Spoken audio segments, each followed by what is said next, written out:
की यह खबर कोई साधारण खबर नहीं है, बल्कि यह उस भारत की दहाड़ है जिसने यह ठान लिया है कि अब वह किसी भी विदेशी ताकत के सामने झुकेगा नहीं। अमेरिका, जिसे पूरी दुनिया एक सुपर पावर मानती है, जिसने हमेशा अपनी शर्तें दूसरों पर थोपने की कोशिश की है, आज भारत के एक फैसले से पूरी तरह हिल गया है। सोचिए, जिस अमेरिका ने सोचा था कि भारत पर 50% टैरिफ लगाकर वो हमारी अर्थव्यवस्था की रीढ़ तोड़ देगा, वही अमेरिका आज खुद बैकफुट पर आ गया है। अमेरिका ने सोचा था कि भारत उसकी शर्तों को मानने के लिए मजबूर होगा, गिड़गिड़ाएगा, घुटनों पर आएगा, लेकिन हुआ ठीक उल्टा। भारत ने ऐसा जवाब दिया जिसने वॉशिंगटन से लेकर वॉल स्ट्रीट तक हर जगह हलचल मचा दी।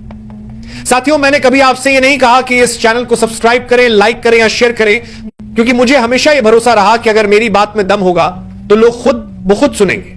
लेकिन आज पहली बार मैं आपसे एक अपील कर रहा हूं, अगर आप मुझे एक सच्चा पत्रकार मानते हैं, अगर आपको लगता है कि लोकतंत्र में पत्रकारिता की कोई भूमिका अब भी बाकी है, तो इस चैनल को अभी सब्सक्राइब कर लीजिए और वीडियो को अंत तक जरूर देखिए।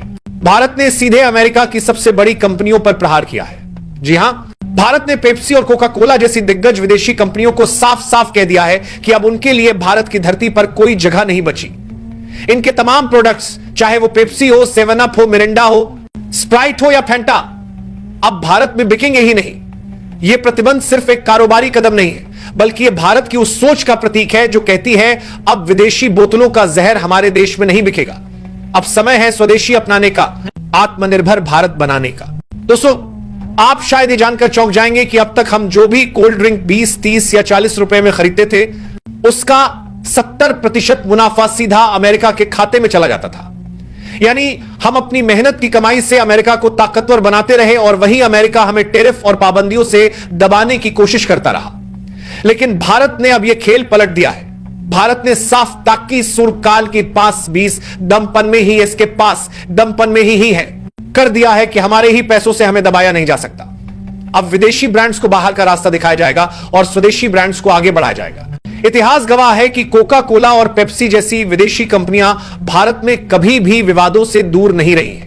2003 और 2006 में centre for science and environment ने इनके ड्रिंक्स के सैंपल्स की जांच की थी और रिपोर्ट में यह सामने आया था कि इन बोतलों में कीटनाशकों के जहरीले तत्व पाए गए थे और यह मात्रा यूरोपियन यूनियन के मानकों से 24 से 140 गुना ज्यादा थी।